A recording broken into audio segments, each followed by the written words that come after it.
If you like the story, you can support the author on Patreon, link is in the description.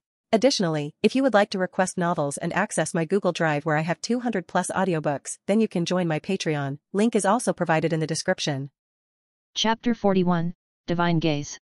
While there was still a minor odor in the area, it was far more reasonable than it used to be.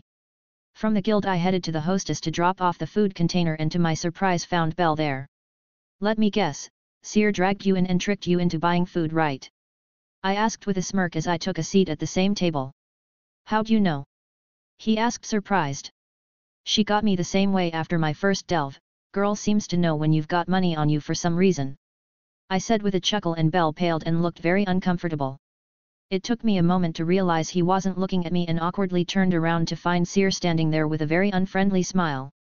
"I'm not apologizing," was the first thing that came to mind, and I said out loud. "Oh, that's fine. Hey Mamma Mia. Alex here ordered the special. With wine," she called out without looking away, and now it was my turn to pale. "I coming up," the dwarven woman called with a amused look. The meal was great and frankly way too much for me to eat alone, but goddamn was it fucking expensive, as I lost all of my money and ended up having to volunteer another week of free improved ingredients to pay for it. Lesson learned, I guess. Even Seer has a mean side to her, I thought with a sigh as we headed home to give some of the food we had to Hestia. POV Freya. I remember it vividly, the day Alex introduced his existence to me. I was using Horn's skill to take on the form of Seer that allowed me to search for my otter without my charm ruining it. Mia had sent me out to gather ingredients for the day's meals, and I was on my way back when he bumped into me. At first I was too focused on collecting the fallen ingredients that had been damaged from the impact to notice, but after getting a good look at him, he was a surprisingly plain-looking individual. Neither handsome nor ugly, but someone you'd blur out on the street if you weren't careful. Alex himself though left a deep impression on me for two main reasons: his soul and his force of personality. He just had this way of acting that you couldn't help but get pulled into, and before you knew it, following alongside. He was mad without a doubt, as there was this strangely enticing mix of impulsivity and paranoia to everything he did that was hard not to be interested in. His soul was what truly drew my interest, as it was like an abyss that devoured everything yet was not evil somehow. I remember how my heart would race just looking at it, as I felt as though one wrong move on my part and that abyss would gobble me up. It is intoxicating. His magic was also not as simple as he made it appear at first glance. There was something about it that made me nervous for some reason, and the things that could truly accomplish that were few.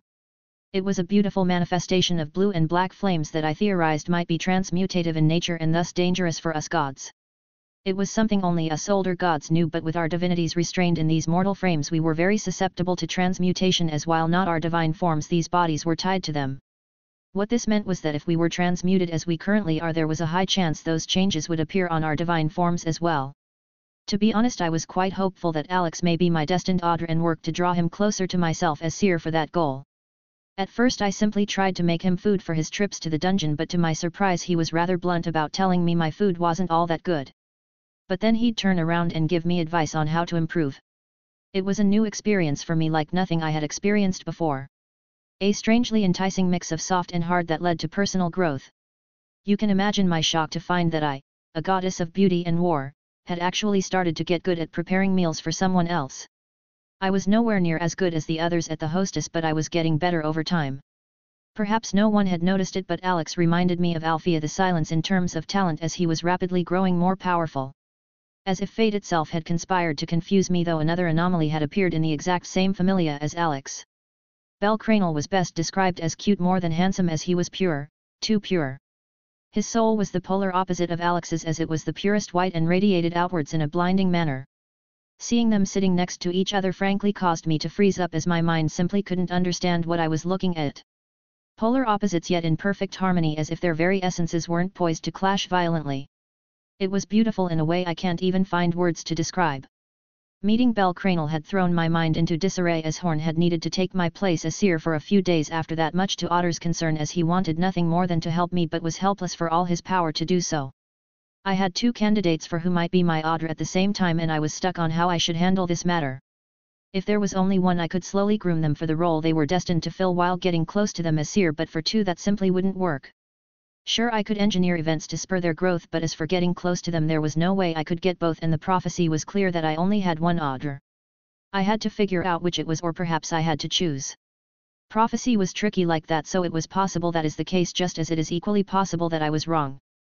Assuming I did have to choose though, I would probably pick Alex, as what I can see of him clashes less with who I am than Belle. I am a goddess of beauty and war, so I was not some pure maiden filled with virtue that would pair well with Belle's innocence. In recent days Alex has concerned me greatly, as I saw something I was very familiar with from Otter himself, a strained vessel. A unique state where an adventurer has pushed their vessel beyond the safe limit and as a result has strained it to keep itself intact. In a way it is a bit like filling a balloon and then adding more air to it, as at some point the balloon will pop if you add too much. Chapter 42, Leveled Up. Freya POV. Unlike Otter, however, Alex had strained his vessel much more than I had even thought possible. After discovering the limit of stats could be surpassed and that it was actually necessary in fact to reach higher levels, I had all my children try and reach what I believed to be the true limit of rank SS 1500. Otter and 2 others, however, were the only ones capable of doing so in any reasonable amount of time. It took a very special mix of personality and conditions to reach that point, however, which I unfortunately learned my familia's environment was not the best at nurturing. To be honest, most of my familia was comprised of mortals that had fallen victim to my charm and wanted nothing more than to possess me for their own. This as a result led to a lot of infighting and cutthroat competition to earn my favor that also stifled their talents in the process. The fauna unfortunately doesn't work well under those conditions, so very rarely do any of my children ever reach above 999s. Alex somehow had pushed even further than SS and his vessel was in terrible shape as a result. For now though, I will watch with bated breath. Normal POV. Even with the higher quality of the smoke given by the monsters the further down I went, I still didn't have as much liquid as I did from that single minotaur. This alone showed just how wide the qualitative difference between a level 1 and 2 was. To be honest, I knew that the only reason I had even managed to kill that minotaur was because of Black Flash, or perhaps it would be better to call it luck. I got lucky, the exact thing I needed at the exact moment I needed it to survive. That was practically the story of cursed energy in a nutshell. Ironically, the fauna was the perfect complement to my cursed energy, as through effort and pressure it allowed one to grow, which was very synergistic with cursed energy. Perhaps that was why my growth was so rapid? I was gaining improvement from 2 sources at once, so obviously I would grow much faster than the vast majority of adventurers. I couldn't help but wonder if that would change after I leveled up. Hear me out. So the fauna is a representation of the path to godhood. With the higher level you go, the closer you got to it. At the moment my cursed energy and fauna were working to allow me to grow both together and separately at different points. But after leveling up, the 2 will more likely than not fuse even further, as cursed energy is now integral part of myself. It's kinda like when a video game developer puts out a game and updates it with a patch to fix a bug. Right now I am pre-patch, but after I level up I had a gut feeling that I was going to get a hefty restriction placed on me. Don't get me wrong, the fauna never applies a debuff without some sort of big upside as well, but I was rather nervous to find out what that was exactly. Still, I spent my next few days delving and building up more and more liquid until finally at the 2.5 month mark since I became an adventurer I was ready to get my last update at level 1 as well as my level up to 2. Are you sure about this? We could just level you up and not risk it. Hestia asked, concerned and very worried for my safety. I am afraid of what may happen if we do this, but I know that if we don't I would likely regret it for the rest of my days. Do it. I said, steeling myself for what was undoubtedly going to be an agonizing process. Hestia nodded seriously, and as Belle watched from the side as she updated my fauna for the last time at this level. Name, Alexander Drake. Race, human. Level 1+, kin level up. Strength 927, S-1500, SS-2000, X-3000. Endurance 1036, SS-1500, SS-2000, X-3000. Agility 859, A-999, S-1500, SS-2000, X-3000. Dexterity 801, A-999, S-1500, SS-2000, X-3000. Magic 3000. Spells, Hell's Forge. Innate technique can use anything from a living being and reshape or refine it per one's will. Incantation, Hell's Forge. Extension, Hellfire. Skills, Heavenly Restriction. In exchange for the ability to wield mana and magic, one gains access to cursed energy and cursed techniques. Blessing of Black. Permanently increases cursed energy efficiency, amount, and control. Magic will always start at G rank after leveling up. At first it was a pleasant warm spreading through my body that I had come to recognize was the fauna updating, but then came the pain. Agony like thousands of fire ants chewing on every inch of my flesh and my blood boiling in my veins. Speaking of blood, the stuff started to seep out of my pores, eyes and nose as my body began to collapse and fail under the pressure. Hestia panicked and immediately leveled me up, causing all hell to break loose. Remember that massive amount of passive cursed energy just floating about over the city? It resonated with me when I leveled up and for the briefest moment became visible to everyone in the city as it became active. It turned invisible almost immediately, but the damage was done as all the people in Orario were after answers now.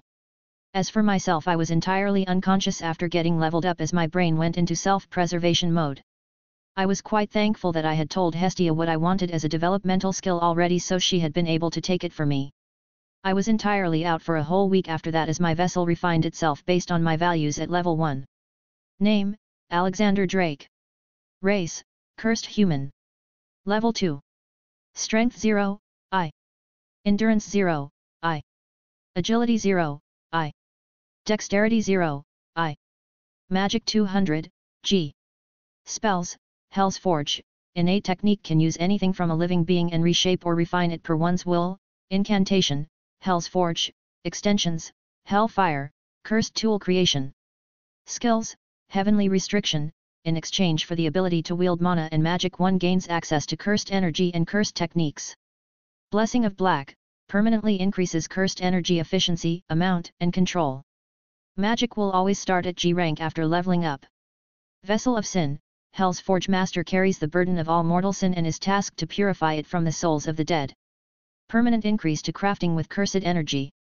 Permanent decrease to all stats for each innocent soul killed and increase for each sinful soul killed.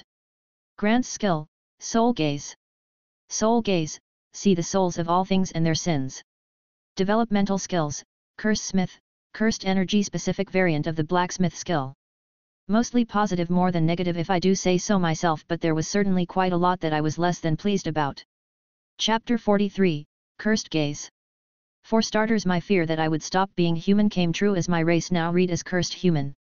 I didn't feel any different despite this, which was great as I still felt joy and all the other normal emotions just fine. I also didn't have any weirdly evil or depraved impulses, so yay. My new skill was a huge bummer though. Vessel of Sin was clearly a twisted skill born from my cursed energy and fears that honestly put a huge limiter on me. That line about it being a burden was not a joke. I constantly felt like I was moving underwater, like my body was being pressed in on from all sides. I wasn't physically limited per se as I still could move as fast as normal and could hit as hard as usual, but felt like I wasn't, if that made sense. My additional granted skill Soul Gaze also sucked ass as I was practically blind. Fun fact, the skill was constantly active, and another fun fact, souls were bright as shit. Like staring at the fucking sun bright. I tried to get used to it, really I did, but man did Belle and Hestia not make it easy. As a goddess, Hestia's soul was massive and pure golden with silver streaks, which was beautiful but a pain to get beamed with constantly. Belle's soul was white, like pure fucking white, which tracked considering how innocent he was. Let me tell you, after I woke up from my admittedly self-induced coma, seeing both of those immediately was a highly unpleasant experience. Honestly, the only good news besides me getting one step closer to godhood was that I could make cursed tools now. As it turned out, I did in fact need the blacksmith, or in my case Curse Smith developmental skill, to create cursed tools. Not to say I don't absolutely suck ass at it, because while I can make cursed tools, I clearly have no idea what I am doing in the process, and it shows. My first attempt went feral and had to be put down, may it rest in pieces. You are probably all like, hey, aren't you sort of skipping all the reactions from Hestia and Belle and stuff? And the answer is yes I am. I got yelled at, like a lot. It wasn't a fun time for me. Even more unfun for me was that my tattoos got bigger, again. This time I got some new marks on my face and arms, which was just great for my self-esteem, let me tell you. On my face I got 2 black dots on my forehead that I was pretty sure represented horns. On my arms I got 4 new tattoos, a pair of matching black bands on my wrists and 2 hollow black triangles on the back of my palms. I mean, the new tattoos didn't look bad at all, but I wasn't a huge fan of them personally. Let's see what else was worth mentioning. Well, I lost like 2 weeks of time recovering from my level up as my vessel rebuilt itself. That was a bit annoying, but at the end of it I had somewhat gotten used to my new senses and power. I found out my soul was black, by the way, which was frankly confusing to learn, since at first I thought I didn't even have one, since I didn't see anything. It was only after really paying attention that I realized that I couldn't see anything because it was too goddamned dark. Not sinful though, as I discovered after comparing my soul with those of other people's in public. Sin, interestingly enough, came in a hue of colors according to my new skill, which I had to carefully figure out. For greed it was a yellow, lust was purple, wrath was red, sloth was a pale grey, and pride was brown. Envy and gluttony, surprisingly enough, weren't actually a sin according to my skill, or perhaps they fell under one of the other sins somehow. As I learnt, most souls were comprised of a single overarching color and then stained with the color of their sins. Some souls, like Belle's, or I suppose my own in a way, were brighter than others, which meant something, I'm sure, but what was beyond me for the moment. I had a sort of instinctual judgment of how much staining was needed for a soul to be counted as innocent or sinful, which I attributed to my new skill. Roughly speaking, more than half a soul being stained was the dividing line for it to be sinful, which was a high bar to cross, it seemed, as not even some of the people moving shadily out of Deadless Street were that stained, usually. My next meeting with Seer was complicated, to say the least, as it went like this. Our gazes met and we both froze when it became clear that we were both staring at the other's soul. Her soul was massive and a rich mix of purple, silver, and red, with sins the same color staining it ever so slightly. "You're a god. You can see souls?" we both asked at the same time, awkwardly. I went to speak again, but she hurriedly stopped me. "Not here. Follow me," she hissed, looking around nervously to make sure nobody heard us. Seer leading me into the hostess had Mamma Mia looking confused for a moment from behind the bar before getting serious when Seer gave her a look. I got led to an empty room above the main area of the hostess. "Why the act?" I couldn't help asking when she shut the door. I was frankly astonished to find that the friendly and kind Seer that I had come to know was in fact a goddess, and one with some rather questionable sins. She sighed. "I am looking for something, and I believe being myself would make it difficult to find it. You need to understand that being who I am means I have many enemies and few allies. If I ever found what I seek, they may move to take it from me. I mean no harm playing mortal, I swear," she said sincerely. "If you are wondering about this whole soul sight thing, I got it after I leveled up. It's been an unpleasant couple weeks," I said honestly. "I can imagine. I myself sometimes wish I couldn't see them, as it can be a heavy burden to bear. Could you please try and keep my being a goddess a secret? I would take it as a personal favor if you did," she said, practically begging. "You seem to be awfully attached to this role of yours, so I suppose I can act as though I haven't seen what I have. But I demand that you don't make fun of my tattoos in exchange," I said with a smile, and she giggled. "It's a steep price, but I think I can live with it," she said, and we shook on it. Chapter 44, Cursed Tools. After that, things were pretty much back to normal, though there was a slight problem in that Hestia had to report my level up to the guild. It was one of the laws that Familius had to abide by, and Hestia was a pretty law-abiding goddess, and as a result I got put on blast as the record holder for the fastest level up. Funnily enough, I had actually taken the record from Ace, who had leveled up in about 6 months. Loki was not happy at all about it, according to Hestia, who gloated about it. I can't say I was a fan of my adventurer nickname though, as it was Black Mark. To explain how nicknames came about, you needed to understand that every 6 months the gods got together in an event called the Denatus. During this event they discuss recent issues and otherwise socialize with each other before deciding on the aliases of any new level 2 adventurers or any higher leveled ones than that need new better aliases. Unfortunately, the gods had this sort of hazing tradition where they always choose an embarrassing or childish name for new level 2s. As a clearly talented up-and-coming adventurer, the gods took one look at my info and decided to get mean about it. What I ended up with wasn't the worst alias, but was super fucking shallow, as they basically called me Tattoos and called it a day. What am I missing? I pondered with a frown as I looked at my latest failed cursed tool. Over the last 3 days I had been spending most of my time adapting to my new sight and trying to make a cursed tool successfully. The first of those was going fairly well, as I was slowly learning how to sort of zoom out, if you would, so I can see normally. Time to start again, I thought as I picked up the bone bracelet that had grown teeth and was trying to bite me. I used my cursed technique on it, and after screaming for a bit it turned back into normal bone shaped into a bracelet. This time I carefully coated the thing in cursed energy and began to try and infuse the energy into it. This was the first step of the process, but it was what came afterwards that was where I always made some sort of mistake. Infusing cursed energy into an object came second nature to me, which made sense as that was how I used my technique to begin with. It was only when I tried to add properties to the energy that things went sideways. At that point whatever I was working on seemed to turn into a sort of cursed spirit that was feral and attacked indiscriminately. The frustrating part was that some of them even had clear innate techniques but were useless to me due to their aggression. I can't even begin to say how many of these things I had to kill at this point, or even the looks of horror Hestia gave me whenever I made one. These cursed things weren't alive but rather seemed a twisted mockery of it according to her, and disagreed with her on a fundamental level. Until I figured out how to create normal cursed tools, however, there was nothing I can do about that.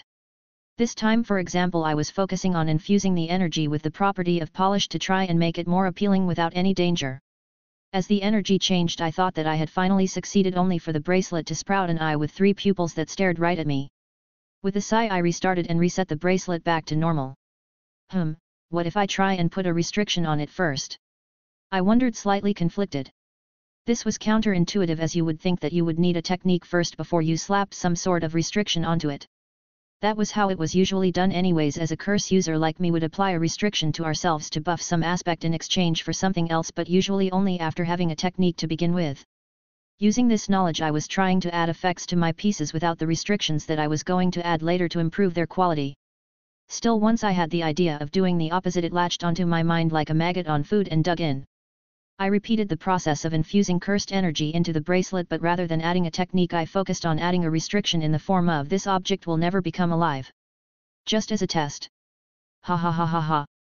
I cracked a wide smile and broke into laughter as the bracelet rattled for a moment before finally settling as cursed energy wreathed it quietly despite me not adding any more. I had found the trick after 3 whole days of experimenting based on normal logic. I couldn't help but be amused at how screwy it was to actually create a cursed tool. The steps were all so wrong and out of the box that it would take ages for someone rigid in their thoughts to figure it out without teaching. I was almost willing to bet if I wasn't willing to try the bullshit I thought of on the fly at this point, I also would have taken way longer to figure it out. Now that I did figure it out though, I tested if I could even add a technique to the item at this point, and lo and behold, I could.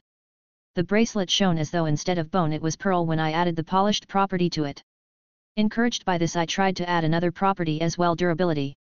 At first it appeared to work, but soon the bracelet's energy began to grow unstable, and before I knew it the thing blew up, sending shards of bone everywhere. I frowned at this, as it was clear just looking at it that this wasn't a matter of the 2 properties clashing or even being too much for the material to handle. Perhaps it is because I tried to add them one at a time instead of all at once. I thought, and grabbed another bone bracelet that I had made to practice on. First I placed the same restriction as I had the previous one, and then this time I split my focus to add both the properties at the same time this time, which was slightly difficult. The bracelet rattled violently as the properties engraved themselves in the energy, and I watched carefully at all the changes, and as I expected, the energy stabilized and I was left with a cursed tool that had both the durability and polished properties. Granted, these properties were amongst the most basic ones possible even. Chapter 45, Cursed Tools, 2. I wasn't the sort to rest on my laurels though, and began to expand and chronicle my findings with the limitations and rules I needed to follow when crafting cursed tools. After about 100 experiments that branched off my previous discoveries and idea, I had a list of things that I could follow to make successful cursed tools. First was that the material I used determined how powerful I could make the tool. This was further divided into 2 categories, refined and unrefined, that each had their own pros and cons. Refined materials I discovered held sturdy and straightforward properties like durability, and polished better than more esoteric and flexible properties like channel and control. Unrefined materials were the exact opposite. Anyways, the base material itself also played a large part in how powerful I could make a cursed tool. So far I had determined that in order of power from weakest to strongest the scale went organic cloth, flesh or hide, bone, wood, stone, metal, dropped cloth, dropped flesh or hide, dropped bone, dropped wood, dropped stone, dropped metal, dungeon wood, dungeon metals in normal order of usefulness, and finally magic stones. For the metals found in the dungeon I was referring to, mithril, orichalcum, adamantite, aqua iron, deep iron, flame iron, crimsonite and fulgur ore. Each had a different use, but usually the best was pure adamantite, followed by orichalcum and mithril. It cost me a pretty penny to buy a small amount of each of these, let me tell you, as even mere marbles of the stuff commanded a hefty price. I should also clarify that magic stones can't be used as is to make cursed items, or they'll detonate in a spectacular fashion. No, I can only use magic stones after all the mana has been drained from them, rendering them useless according to normal practices. I had discovered this on accident actually, as the magic stone powered lamp we used ran out of energy and need to have the stone swapped. I had a "fuck it, what's the worst that could happen" moment and tried to turn the spent stone into a cursed item. only to realize that the damn things can be refilled with cursed energy after they are spent and used to empower cursed items if added during the creation, even though the stones themselves can't hold any cursed properties. Moving on from materials, the second set of rules I discovered was that I couldn't add more than 6 properties to anything if they had no synergy to them. This wasn't a hard rule so much as a I suck at making shit type rule. Each new property required a lot of focus to add, and at the moment I was simply unable to go beyond 6 unrelated properties, and that too only if I was willing to sacrifice quality for quantity. The next rule was that imbuing techniques required strict restrictions or I'd make a cursed spurt instead. That whole lose this thing won't ever become alive restriction was not enough to prevent the item becoming a cursed spirit, and I needed real balanced restriction to safely add techniques to things. Even further, if I wanted those techniques to actually be somewhat useful, I needed to trade things for it. A good example is that I made a ring that can summon and control water, but the trade-off was that it can't summon more than 5 gallons at a time, it can't control water further than 12 feet away from the wearer, it uses the wearer's energy as fuel for all actions, it will never be alive and is quite fragile. Like I said, I had to be very specific about what the technique allowed and didn't allow if I wanted something usable that wasn't a cursed spirit. As a fun addition, I also had to use the negative emotions related to whatever technique I was imbuing to add a technique to something. For the ring it was fear of helplessly drowning, dark hay. Speaking of cursed spirits, I had sort of figured out how to make cursed spirits I created loyal to me, and it was pretty much by adding restrictions to them that turned them into my slaves upon birth. I wasn't a big fan of it. I tested to see if it was possible, and after confirming that, yes it was, I destroyed the cursed spirit and promptly put it in the do not do again pile of notes.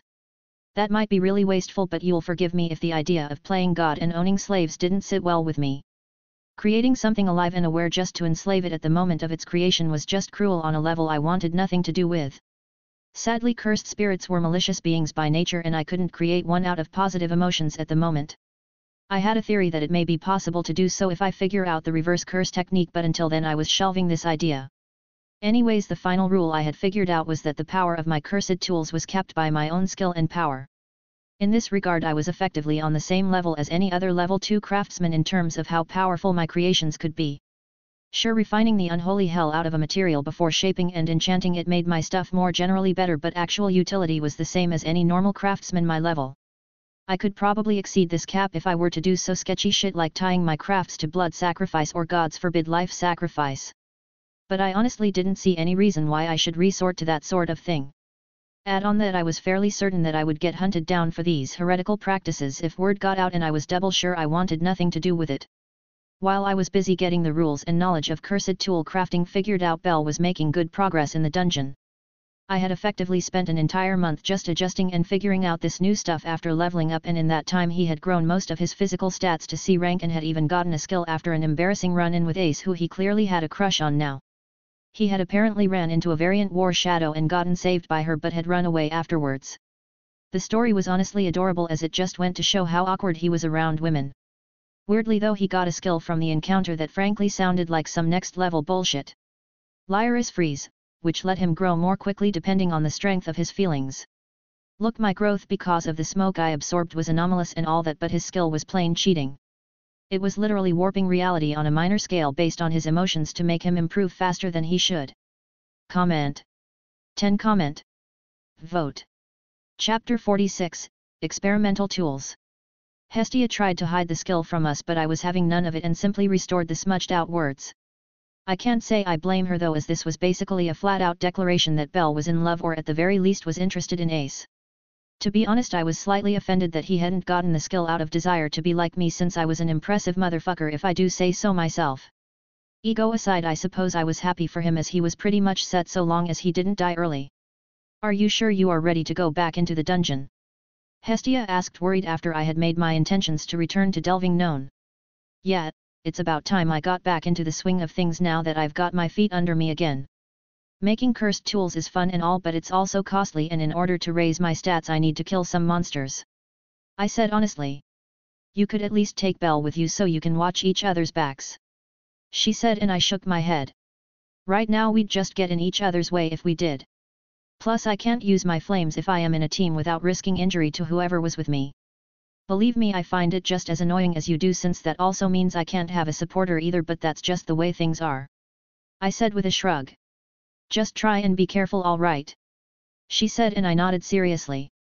Leaving the church, I couldn't help but be a bit excited to get some input on my new combat-related cursed tools I had on me. I had crafted a total of 5 that I planned to test today. The first was a shield I had crafted for my left arm that had a force reversal technique on it along with the durability and hard properties. The way the shield was supposed to work was that it was supposed to absorb the force of any attack that hits it and at a time of my choosing release all that force back out the front with a shield bash. If it worked, I was looking forward to a bright future.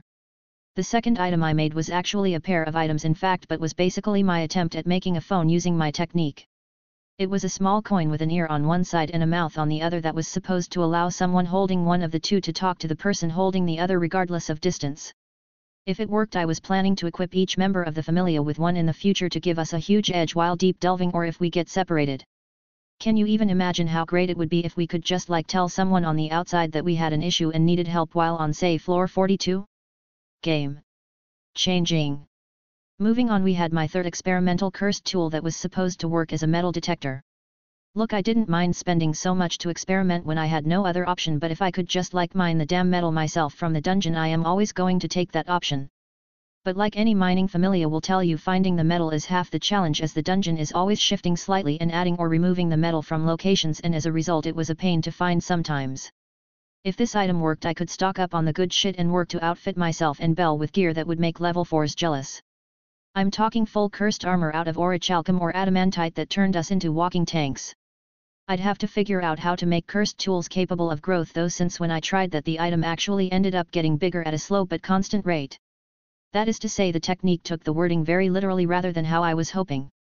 I knew the idea was possible since Hephaestus and her captain Tsubaki were able to make gear that could grow with its user, but that they rarely did since it was extremely hard. I'm a prideful bastard though and couldn't help but try and one-up them by doing it at level 2. The worst part about my attempt though was that it also rendered the material unusable, since while the size increased it was nothing but impurities dragged from the air in truth. Anyways, my fourth item was my attempt at a spatially expanded bag. Admittedly, I had underestimated how hard it was to make spatial items, as the attempt took me all of my cursed energy and I had a sneaking suspicion it actually destroyed whatever I put in it rather than store it. I couldn't really test it fully at the church because I was running out of stuff and didn't want to waste what little I had left. The final item was perhaps not something I should have made, but my inner pyro won out and I made a cursed tool version of a grenade. It was basically just my flame stuffed and compressed in an orb the size of a baseball that I could lob in order for it to explode on contact. It wasn't my proudest moment, but I won't lie and say I'm not excited to see it in action. Anyways, I stopped by the hostess to enhance some ingredients before head to the dungeon with my seer-made meal in my normal bag. On the first floor I tested out the shield and was slightly disappointed to learn that it barely managed to store 3 attacks from a goblin before breaking, as it couldn't handle the force anymore. I also tested the coin as well, and Hestia, who had the other one, could talk to me just fine, but this was only the first floor, so that may change as I get further down. My theory about the spatial bag was also true, as it shredded anything I put into it and exploded after eating a magic stone. That just left my grenade and the metal detector, but the first was not something I was going to waste on a goblin, and the later wouldn't even work this close to the surface, as the metals didn't start showing up until the 10th floor at minimum. I didn't even bother killing the kobolds or goblins after testing the other stuff and just hurried down towards the 10th floor where the monsters would actually be worth killing. I can't even begin to describe how strange it felt to be moving at fast speeds but feeling like I wasn't as I sprinted through the floors. Well, fast compared to when I was level 1 anyways, as I think my current top speed was only slightly faster than the fastest human on Earth at about 27-ish miles per hour at a full sprint. Chapter 47, Infant Dragon. Soon enough I reached my target floor and slowed down to catch my breath, since so much sprinting took a toll on me. The dungeon had a habit of not having monsters at the start of floors when there was a design change like this, so I knew I could afford to relax a bit. Not for long, mind you, as if it sensed that someone was camping the entrance it'd start spawning monsters there until they moved. I only needed to catch my breath though, so it shouldn't be an issue. While I was doing that, I pulled out a compass that I may or may not have ripped off from Pirates of the Caribbean, which was also my metal detector. Flipping open the lid, I watched as it spun for a bit before pointing off to my left. Grinning, I followed the direction until lo and behold I found a small chunk of impure mithril ore growing out of a crack in the wall of the floor. It was a dull grey-blue crystal substance that was in truth metal when refined. I wasted no time at all smashing the ore out of the wall and then refining it on the spot to get the nugget of pure mithril the size of my thumb from it. It wasn't much, but it was proof of the tool working, and that was all I needed. That of course left my grenade to test, and I wanted to see how it did against an orc. Walking through the thin mist I came across some needle rabbit and imps but no orcs on the 10th floor, so I went further down to the 11th. The mist was thicker here but not so much as to cause me issues seeing into the distance quite yet, though things further away were rather hazy. As a result I noticed that this floor, just like the previous, lacked any orcs, which confused me. That was until I heard it. Ruoar. A roar loud enough to echo into this floor from the next, and my eye lit up. An infant dragon, how lucky! I thought happily and rushed towards the 12th floor, killing the monsters that got in my way. Infant dragons were a special type monster, much like deep floor unicorns and the first floor jackbird, that rarely spawned in a specific set of floors and was the most valuable thing there. Unlike those two monsters, however, infant dragons were a sort of mini-boss type monster sitting at a firm level 2 ranking normally and highly aggressive to the point of actively hunting the orcs on the floors it spawned on. The things rarely ate magic stones though, and were often hunted down shortly after they spawned, so variants were rare though not unheard of. In the few cases where one does turn variant, it's usually because someone got cocky and ended up eaten, including the magic stones they had on them. I, in theory, had the stats of a middle level 2, and thus an infant dragon was the perfect opponent for me to test my grenade on before fighting myself. Naturally I wasn't the first person to arrive at the area the infant dragon was at. I was actually the third, as there was a party of 3 currently fighting the monster. The party consisted of an Amazon and 2 human men, one of which was a supporter if the huge backpack they had was anything to go by. The Amazon used a scimitar and was constantly making shallow cuts against the monster. The human who was fighting used a spear to take pokes at the infant dragon, but neither fighter was doing any real damage to the beast. Not that they could be blamed, as the infant dragon wasn't just a fancy name but was very literal. I'm talking 4 claws and wings on the back with extremely hard scales and the ability to breath an element. Much like other types of dragons, the infant dragons came in a variety of elemental flavors that influence their appearance. This one had a bright blue color to its scales, and as a result I knew that it was a lightning-type dragon species monster. Much like adult dragon scales and hide, and in fact dragon scales and hide were highly resistant to damage. This meant trying to bleed it out or cause small wounds to kill it simply had no real chance to work. I had no intention of stepping in, however, as unless an adventurer asked for help, jumping in was a fast way to create arguments. As a result, there was a sort of etiquette to situations like this where an outsider waits until the fight is over or is specifically asked to help. The porter looked at me suspiciously, but I merely smiled and waved from my spot while I waited. Despite not really harming the monster, the 2 fighters were otherwise doing fairly well, as they were avoiding injuries themselves as well. They had also both noticed me but chose to quickly ignore me since I was following the rules. It'll be my turn soon enough, as they are both starting to show signs of fatigue. One of them will slip up soon and they'll need to retreat or risk death. I thought as I paid close attention to the fight. Judging from the reluctant looks the 2 fighters were throwing my way, they had also figured this out and were debating about whether to ask me to jump in or just forfeit any loot and leave. If I jump in, I am per the unspoken rules allowed a part of the loot, which meant less for them, but if they leave they won't get anything but won't have to suffer the fate of sharing loot with a stranger either. That may seem like a no-brainer, as some loot is better than none, but depending on how proud they are, it was also humiliating to have to ask for help. Judging from their reluctance, I'd say they are pretty proud individuals, as they really don't want to tag me or leave. That was fine by me though, as I win regardless of what they chose to do. 5 minutes later my prediction came true, and the human fighter was slow on the dodge and got a nasty gash on his right arm from the infant dragon's razor-sharp claws. "Fuck, retreat!" he called out with an upset look, while the Amazon looked reluctant but complied as she disengaged. The infant dragon, smelling the blood, went in aggressively to prevent their escape, but I hit it square in the side with my grenade. Boom! Black flames ripped out of the orb on contact and quickly covered the monster, that roared in pain and rolled as the impact of the explosion rocked its insides. This provided a perfect opening for the 2 fighters to get out of range while I moved in. I sprinted through the black flames on the ground, ignoring them since they couldn't burn me to begin with, and with a twist of my waist and shoulders I threw my full strength and accumulated momentum into the swing of my weapon straight into the burning, writhing monster's ribcage. Comment. 7 comment. Vote. Chapter 48, Author Chapter, not a chapter. I end up having to make one of these chapter for a lot of my stories at some point when I get a bunch of complaints or gripes about something and I feel the need to address the matters. So here we are with me, the author, here to explain some stuff that I probably shouldn't have to but do, since it wasn't abundantly clear despite me writing it into the story. First up we have why I had Alex go into the Hestia Familia despite it being such a vanilla option. Gonna be blunt here, but we don't know shit about almost any other Familia in Danmachi. Best we get is little TID bits of information and the occasional introduction to a character that we'll probably never see again in most cases. In case it wasn't crystal clear, that isn't a whole hell of a fucking lot of information to work with. The Hestia familia on the other hand we see grow from rock bottom to where it is now and is in fact the only familia we know that much about. That is why I chose it for the familia that Alex is in. Second on this list of things that I have to explain is that is a fanfiction. That means I took creative liberty with the story, the world, and a few other things that everyone and their cat keep pointing out. If you are reading this because you are expecting everything to be the exact same as the source material, then I'm sorry to say you are in the wrong place. On the topic of things I changed is the timeline that this story is playing out on. I really didn't like how rushed the original Danmachi timeline was. For those not aware, the entire fucking story takes place within the span of 1 year. That means that in canon Belle goes from a weak nothing to a monstrously high-leveled powerhouse in the span of an entire year. To put that into perspective, in canon it took Ace an entire year to go from level 1 to level 2.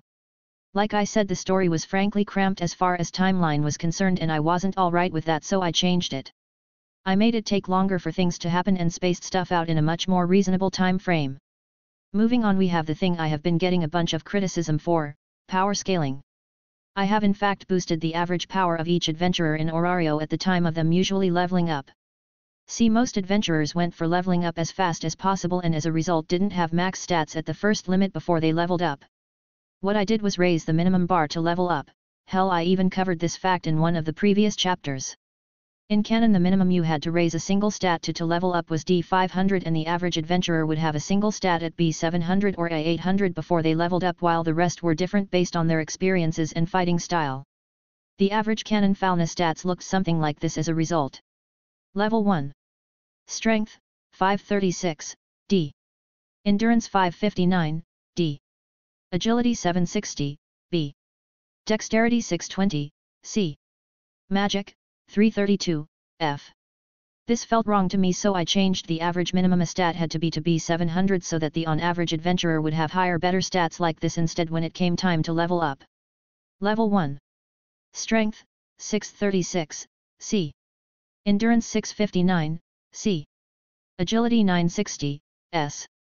Dexterity 820, A. Magic, 432, E. I also modified the stats of the truly elite adventurers' fauna to have been raised to the SS 1000 to 1500 level in 1 or 2 stats, with the others being at minimum of B700, because if you are going to make elites elite, actually fucking give them stats that say so. You add on the fact that each stat point at level 2 is worth 1.25 of a level 1 stat point, and that difference grows the higher the level, and Alex's stats, while very high, aren't too unreasonable. He's not as strong as a level 5 or 6 like you people keep saying, but at most a high level 2 or weak level 3. At the same time, however, this also means that it's going to be even harder for him to level up in the future, because you actually need to do something impressive in regards to your current self to qualify to level up. This means in exchange for the best possible status sheet he will need to go challenge shit that would kill people a level or more higher than him to level up to 3, and it will be even harder after that. Moral of the story is that yes, as a matter of fact, there is a balance in place so that he isn't unreasonably overpowered without a serious downside. Moving on to the last thing I keep getting comments on, romance. There is romance in this story, but that doesn't mean it's the focus of the story or really anything more than a side note. Contrary to what people keep saying, Danmachi is not a romance story but an adventure story with a heavy romantic harem subplot. It's about Belle adventuring and growing stronger while in the process attracting women to him by just being himself. In other words, get off my back about it, as there's nothing wrong with Alex not chasing skirt or dating and focusing on his goal instead.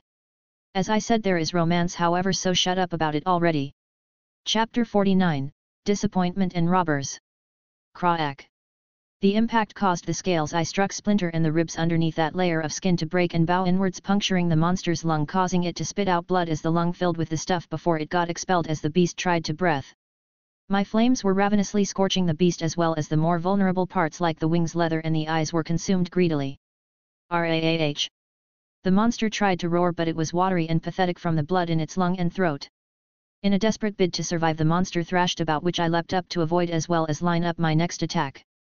Twisting midair, I brought down the blunt end of my weapon onto the spine of the beast, using my full strength and gravity this time.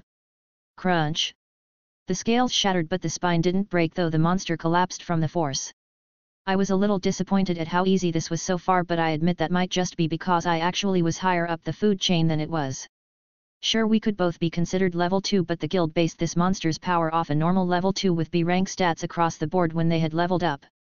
Comparing such a being to myself was laughable to say the least, since I had leveled up to 2 with truly maxed stats across the board.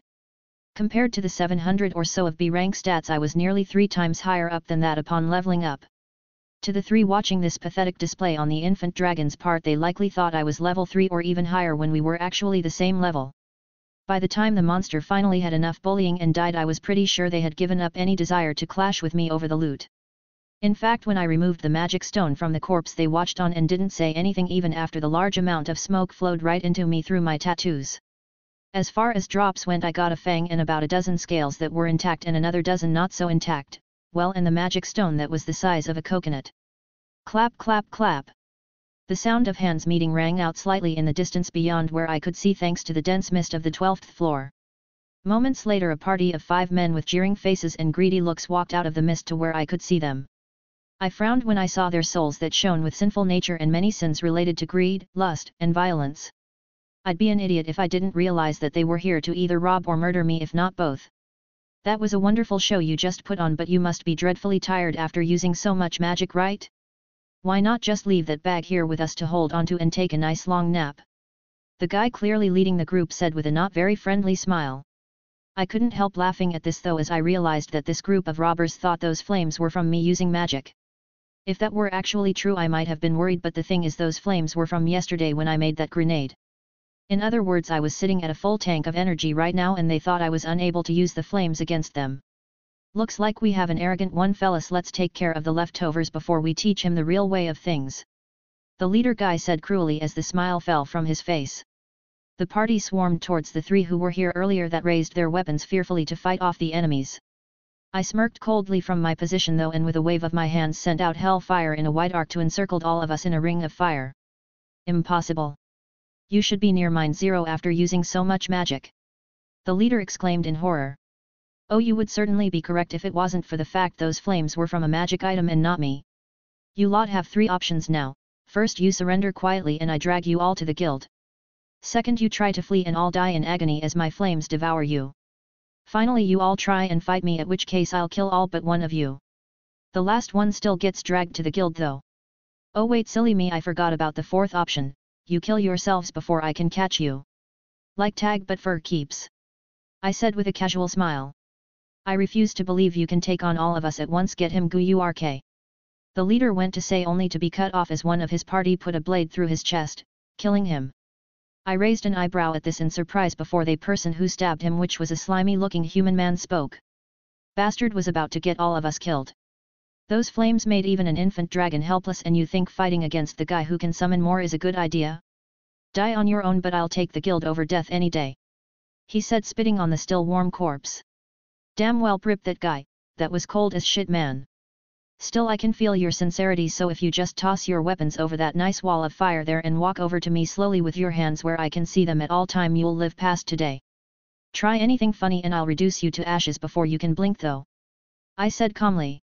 All 4 of the remaining robbers did as I said and tossed their weapons over the wall of fire, flinching as the flames flared up and started consuming them.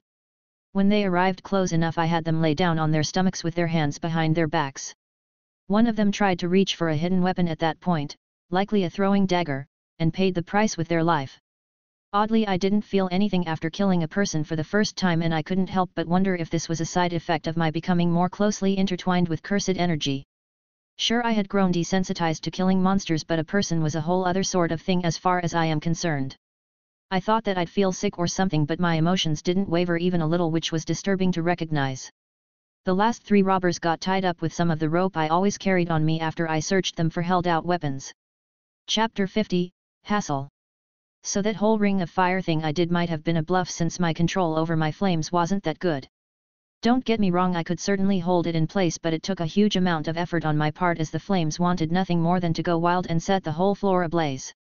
Once the robbers were good and secured, I had to retract the flames and put them out, which was a serious struggle. The 3 adventurers left as soon as I did, which I wasn't surprised about, though I did think it was rude. They could have at the very least offered to help me drag these people up to the guild, but whatever. I stopped at the 4th floor to eat my meal that Seer made, pulled beef with mushroom gravy and cornbread, and one of the robbers tried to be smooth and make a silent escape while I was eating. I broke his foot. It slowed us a bit with his hobbling and whimpering, but I ignored it. Eventually we made it to the surface and I was stopped immediately. What's going on here? One of the guards at the dungeon's entrance asked seriously. These 3 tried to rob me on the 12th floor after I got done fighting a monster and I captured them to take to the guild. I said honestly. You don't look like you got into a fight with them though. The guard said suspicious. That's because I didn't fight them but rather gave them the option of surrendering quietly or dying and they chose the latter option. I said, getting rather irritated at the hold-up. The guard scoffed like I'd believe that a newbie like you could get people like that to surrender without a fight. He said mockingly. Look man, I frankly don't give a shit what you want to believe or not. I am going straight to the guild, which is literally right fucking there, so you are more than welcome to come with, but move out of the god's damn way. I said, having enough of this nonsense. The guard snarled in anger and looked like he was in to try and hit me when another voice spoke up from nearby. What's going on here? The female voice asked sternly. Looking over, I saw that it was an azure-haired woman with a spear in her hand. This guy is stopping me from taking these robbers to the guild is what? I said angrily. Is this true? The woman asked the guard, who looked very uncomfortable under her gaze. That's what he says, but his story makes no sense. How could a newbie like him possibly subdue 3? The guard spoke, but I cut him off. 5 robbers, one of them got stabbed in the back by this guy here and the other tried to get me with a false surrender sneak attack and I killed him for it. I said seriously. That makes even less sense. The guard said, red-faced. Whether his story makes sense or not, he was taking them to the guild, was he not? The woman asked sternly and the guard floundered for a moment. Well, yes. He said quietly. Then all you should have done is see that they actually reached there, not impeded him. She said firmly. Yes, Captain. The guard said with a defeated sigh. If I am not mistaken, you are Black Mark, correct? She asked and my facial muscles twitched at the mention of my alias. I don't like that name, but yes, that is what the gods chose to call me. I go by Alex, however. I said honestly. I see, then it would appear you didn't do as the rumors suggest and reach the bare minimum to level up quickly. Can't say I am not curious as to how you managed it. She said calmly. Well, first I fought and killed a variant goblin on my first delve, then got caught in an ant swarm and finally fought and killed a minotaur to get the achievement I needed to level up. After that I just needed to work on raising my stats as high as I could. I said with a grin, knowing damn well how nuts that sounded. Both the woman, guard, and my prisoners looked at me in shock. How the hell are you still alive with luck like that? The guard couldn't help but ask incredulously. I shrugged. I really didn't feel like dying, such a pain in the ass, you know what I mean. I asked and they all looked at me like I had grown a new head. Great, another madman with a fauna. Just what this city needed. The woman said sarcastically. Hey. I'm not just another madman but the madman, there's a distinction. I joked with mock offense. Ugh, whatever, just get those 3 to the guild already. The woman said, rolling her eyes at my antics, and I wasted no time dragging my prisoners to the guild. Rose was less than pleased to hear about my latest exploits and I hurriedly left the guild after cashing out the mana stone from the infant dragon, since I had no use for it as it was and couldn't empty it of mana myself. She had looked about 2 seconds away from reaching over the counter and beating the ever-loving hell out of me. Honestly though, I have a 3-date rule before things are allowed to get physical after all. Jokes aside, she really was pissed at me for being such a problematic individual and reckless to boot. It could be worse though, as I could be picking fights with a bunch of familiars for next to no good reason. Wouldn't that be ridiculous? I might be bold and proud of it, but I knew where my limits were and didn't go making issues I wasn't sure I could probably handle. Obviously some things were out of my hands, like with the Minotaur, but at that point I just said fuck it and did my best, and really what more can be asked of anyone? Heading home from the guild, I stopped by the hostess to drop off the food container and compliment Seer on her progress as far as cooking was concerned. Then I headed to the blue pharmacy to grab some slightly higher concentrated mana potions, as my old diluted ones weren't hitting the same usefulness as before I leveled up. One of them used to give me about 3/4 of a full charge, but after I leveled up it dropped precipitously to a mere quarter.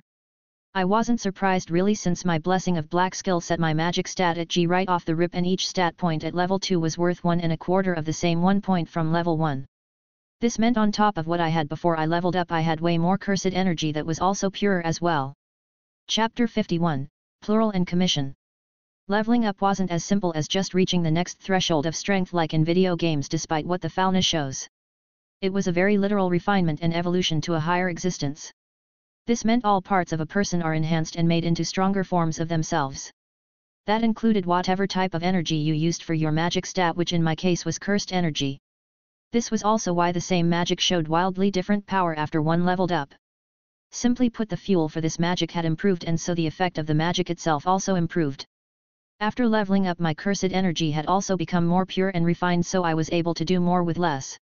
There was one thing though that bothered me ever since I got my fauna, a detail that felt off. Heavenly restriction: in exchange for the ability to wield mana and magic, one gains access to cursed energy and cursed techniques. At first glance this description has nothing wrong with it or out of place if you looked at it from the perspective of this world, but that changed with my knowledge from Earth. Techniques, as in more than one. That one word bothered me, as from what I knew of from Jujutsu Kaisen you got one cursed technique and that was it. But this very specific wording on my skill made me think that just maybe I could be the exception to this rule. The trick was that I simply had no clue how I would even begin to understand how to accomplish this if it was true. I wasn't like everyone else with the fauna who could naturally manifest new spells when they leveled up or use a grimoire to force the process. Or could I? It dawned on me that I honestly didn't know how a grimoire would affect me. It could in fact work perfectly fine and simply cause a new technique to appear, or it could be like my first drink of mana potion where I was gambling with my life. Grimoires were meant to bring forth magic in an individual which was based in mana that was a higher form of energy than cursed energy. I had a theory that before I could even attempt to use a grimoire I should raise my cursed energy to match at very least the normal mana of a level 1. I wasn't sure when that would be possible, but I assumed when I could consume an undiluted lesser mana potion without risk that I had reached that point. For now though, I focused my attention on cursed tool crafting and my current cursed technique. I still had so much to master that even thinking about getting another technique was foolish of me. For example, out of all of the cursed tools that I had brought to the dungeon, the simplest ones were the only ones that passed the test. One of those tools was literally just a container for my cursed flames that exploded on contact. The only tools worth celebrating about was the communication tokens that let me talk with Hestia, who was in the church on the surface while I was in the 12th floor of the dungeon, and the metal detector compass. Those tokens in particular were Hestia's favorite creation of mine, even if they were a bit creepy with the ear on one side and the mouth on the other. It was thanks to them, after all, that she knew about what had happened mere moments after it happened. While I was tinkering with making another token set for Belle, we got a visitor that we hadn't expected. Hraldar? Awfully late to be making a visit, no?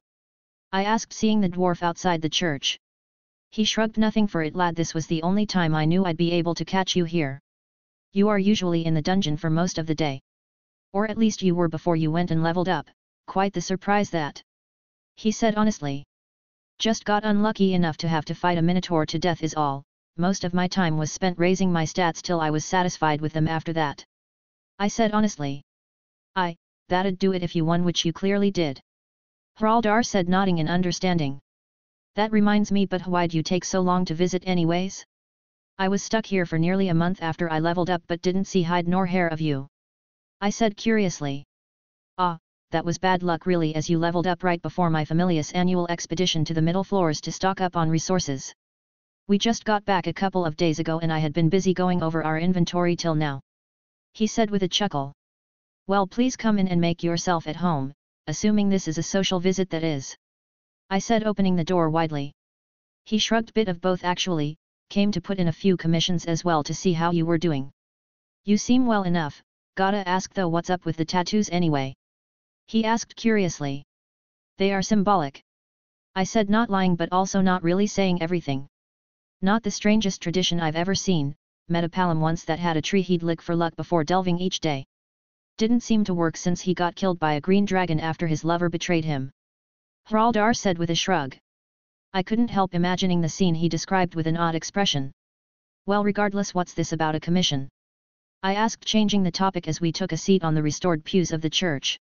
After Lady Hephaestus confirmed you weren't lying about your crafts, Lord Ogun and I decided we'd go to you if we needed something made, and as it happened we just got a new level 4 after this expedition and you also leveled up, so we assumed you grabbed blacksmith as a developmental ability and could add effects to your works. After that, well, here I am. He said honestly with a smile. You are right, I did grab smith when I leveled up and have been experimenting with it since I got it with mixed results. If you want any of the standard properties though, it shouldn't be an issue. I said honestly. Good on you, lad, so what we need is a sword like this, but the best you've got in you. We will of course provide the drops and have half the payment up front, 200,000 valis. Hraldar said as he showed me the sword he brought with him, and it was a fairly simple arming sword about a meter long. Comment. 10 comment. Vote. Chapter 52, Details and Bell's Upgrade. The sword itself will be easy enough to create and shape, but I need details about whoever is going to use it if you want my best work. I said honestly. Most smiths just need to know what the weapon is to make an order, so why are you different? He asked curiously but clearly believing me. Not surprising really, as I basically got endorsed by Hephaestus herself because of the comparison. She said that I was the best at level 1 like I had said, so Hraldar and Ogun were very likely to take whatever I said as gospel so long as my reasons made sense. Well, if you wanted a weapon that was good generally speaking, then I wouldn't need any details like this. I'd simply slap durability, sharp and resistant properties onto the blade and you'd have a weapon that was useful in literally anyone's hands, but not the best in anyone's hand either.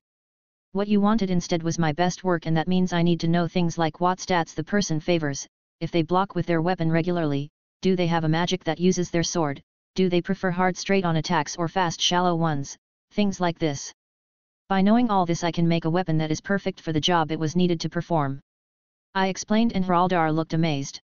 Bloody hell, lad, that sounds almost like you were trying to make a top-rate weapon rather than something for a level 4. He said honestly. I shrugged. You asked for my best and that is how you get my best. Besides, if I'm going to be the best craftsman in this city I need to strive for perfection even when creating mere silverware. I said with a grin. Oh. Lofty goals I see, but you seem to have what it takes to reach them, so you'll hear no naysaying from me. I'll need a couple days to get the information you need if that's all right. He said, and I nodded.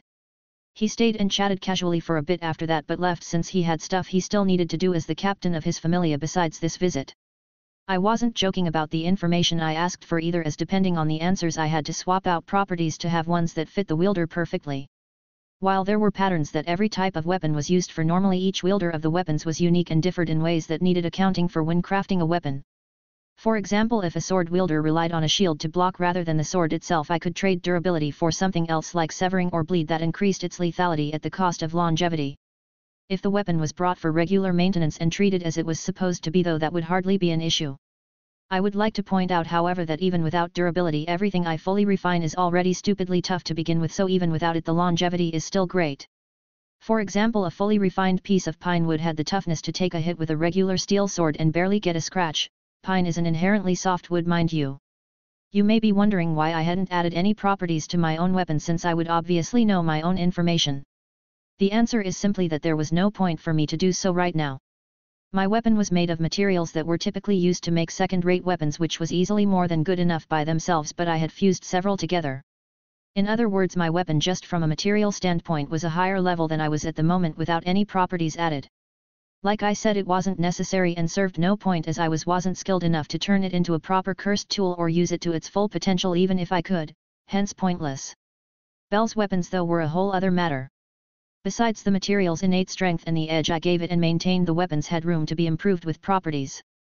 The trick was that I had to choose which properties to add as if I wanted to make the weapon the best I could, which meant that I had 4 properties each without risking them being weaker than normal, 6 total if I wanted to sacrifice some power. Durability was a must, as Bell abused the unholy fuck out of his blades, using them to regularly block and redirect attacks. For the dagger I could add severing, since according to Bell the dagger was more defensive and evasion based while the sword was mostly for his attacks. In other words, the dagger was secondary in utility in use and didn't need attacking properties as much. In the same vein of thought, I suppose splitting can also be added so he had an easier time retrieving magic stones, since monster bodies can be quite sturdy even after death. Finally, I think I can round off the dagger with piercing, since he quite favors stabbing things with his dagger. I understand that these properties sound the same, but they in fact do different things. Severing and splitting, for example, were used to accomplish 2 separate but similar things. Severing, for example, put emphasis on dividing softer things like skin, flesh, plants, and rope. Splitting, on the other hand, was all about the harder stuff like bone, wood, and metal. Think of an axe if that helps. One is soft and the other hard, and it was the craftsman's job to apply the correct one. Moving on to the sword Bell used, I already had durability picked out to go on there, but the other 3 were more tricky, as he wasn't going to only fight one type of enemy in the future. Bleed was a fairly safe bet, since most monsters and all people have blood to shed, so that was an easy one, but the other 2 were less so. You may think sharp would do, but Bell wasn't ever trying to cut through a monster, but was more about opening a bunch of wounds or going straight for the magic stone. His slashes were light but frequent, so having a property for cleaving things apart wasn't the best fit. I ended up going with piercing so he could hit the magic stones easier with lunges that utilized his speed. The final property was a pain in the ass to settle on though, as there were so many that fit his style, but I could only choose one more. We ended up having a discussion about it and he surprised me by choosing one I hadn't expected as it was close to magical in alignment, gravity. Not to be confused with weight that increased a weapon's weight in a straightforward manner. No, gravity was an anti-block property, as effectively what it did was only applied when swung vertically. Swing up and your attack will be faster than it should, like it had less weight, and the opposite was true. As you swing down, your weapon will move faster but feel like it was way heavier upon striking. Chapter 53, Scouting the Market. Due to this, weapons that had this property were extremely hard to block if you weren't aware of it beforehand. This was why it surprised me that Bell wanted it on his sword, as his style was all about skirting around defenses to leave small but meaningful wounds. If it wasn't for his aversion to poisoning his blades, I would liken his style to one suited for assassination. Gravity was a direct confrontation property which clashed heavily with such a style, but if that was what he wanted, I wasn't going to argue. Enchanting his weapons took me only a couple hours, since I needed to fuse a cursed stone into them and then tie the 4 chosen properties per weapon to them and into the weapon material itself. This obviously took a lot of focus and cursed energy to do, which cost me 4 potions and 2 hours of non-stop work. The final results looked no different than before, but hummed with cursed energy and radiated a dangerous feeling. Bell was thrilled with the upgrade and almost rushed straight back to the dungeon despite how late it was to test them out. The next day Bell went to the dungeon, but I stayed back in the city since I needed to go looking for a magic item shop so I can try and roughly price check a grimoire. I of course had some other things I needed to do, like create some more experimental cursed tools and replenish our stock of figurines as we were starting to get low. I admit that when I had first started making the things, I hadn't expected to earn so much money from them. But with Hestia selling 4 a day at a minimum of 10,000 valis each, she brought home 40,000 a day on a bad day and even up to 50,000 on a good one. Apparently they were collector's items due to the fact I tried not to reuse the same design twice, and even if the character chosen was the same, the pose and feel of the figurines were never identical. The funny part was that according to Hestia, the people who buy the things were split into 3 camps. The race camp that went only for the figurines in a particular race. The monster camp that only wanted my monster figurines, and the aesthetics camp that only went after figurines that fit the standard definition of beauty. Apparently there was even a camp of people pressuring Hestia to convince me to make more erotic figurines as well, since all mine were rather modest by covering all naughty bits and they wanted to see them. I was having none of it though, as unless I was going to get paid way more for it, I wasn't going to make stuff like that. Even without doing so, we were still bringing in a good amount of money every day after all, and it was way too popular for me to see it suddenly stop. Anyways, the streets of Orario were cobblestone brick and not dirty per se, but not spotless either. People walked about freely with some chatting and other focused on their goals. I myself was casually walking down the street towards a magic shop that the girls at the hostess had suggested might have books on magic and possibly even grimoires. To be fair though, they did warn me that most grimoires get snapped up immediately despite their high prices, as the promise of a potentially game-changing magic was more than enough for the bigger familias to spend so much on a one-off item. It also didn't help that you needed both the mage and mystery developmental skills on top of being level 3 at minimum to make one. To put that into perspective, there are only 5 people recorded in the city right now with the mystery skill, of which only 2 also have the mage skill. Both of which were the sole creators of the entire city's supply of grimoires. Supply and demand was so grossly unbalanced that the prices publicly stated for one began at 100 million valis. I didn't think I would find a grimoire today, but I at the very least hoped to be able to get an accurate gauge of the price of one beyond the rumored prices. Eventually I entered a small place tucked out of sight called the Witch's Secret House. The shop was a cluttered mess of books and ingredients, and behind the counter was a woman who was the definition of a witch from Earth. Old, moles, sharp nose, curved chin, pointed hat, the whole shebang. The woman looked up at me and grinned a missing toothed smile. Oh ho! Goodness me, a new face in this out-of-the-way place. Now how did that happen? She asked teasingly. The girls from the hostess of fertility told me I'd find information on magic here. I said calmly. Ah. You must be that young man who has been worming your way into those beauties' good graces then. Ought to be young and looking to score, how I envy you. The woman said with a cackling laugh as I shifted uncomfortably. I knew her type, the tease you relentlessly type. They don't mean any harm with it, but that didn't mean it was fun to be on the receiving end of their attention.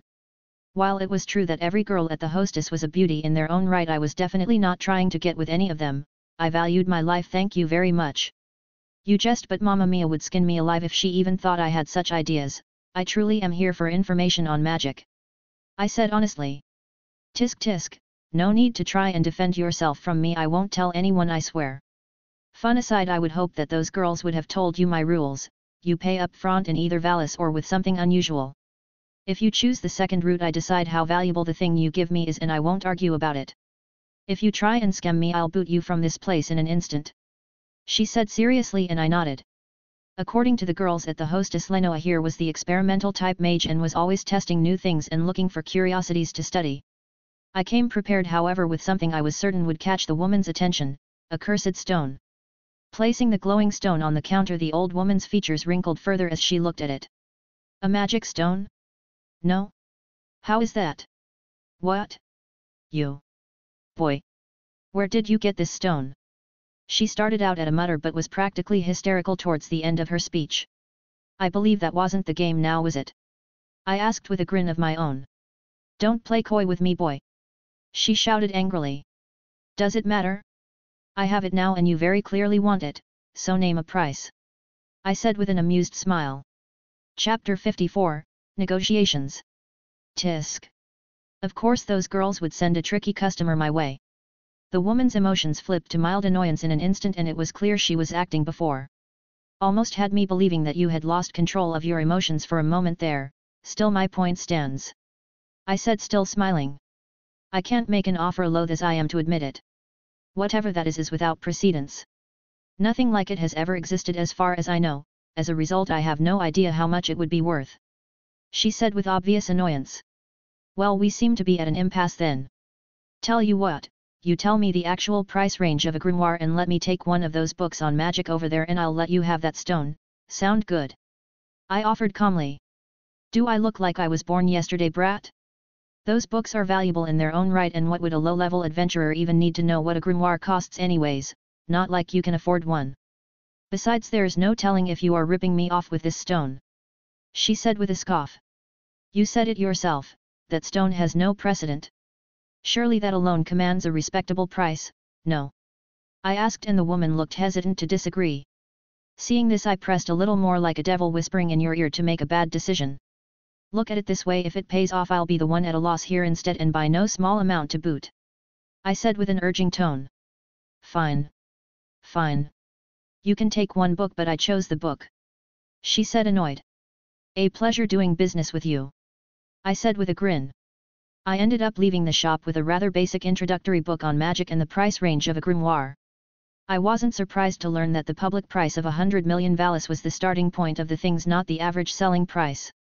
The high end of the range was 350 million Valis, with the true average price being roughly between 200 million and 275 million Valis for a grimoire.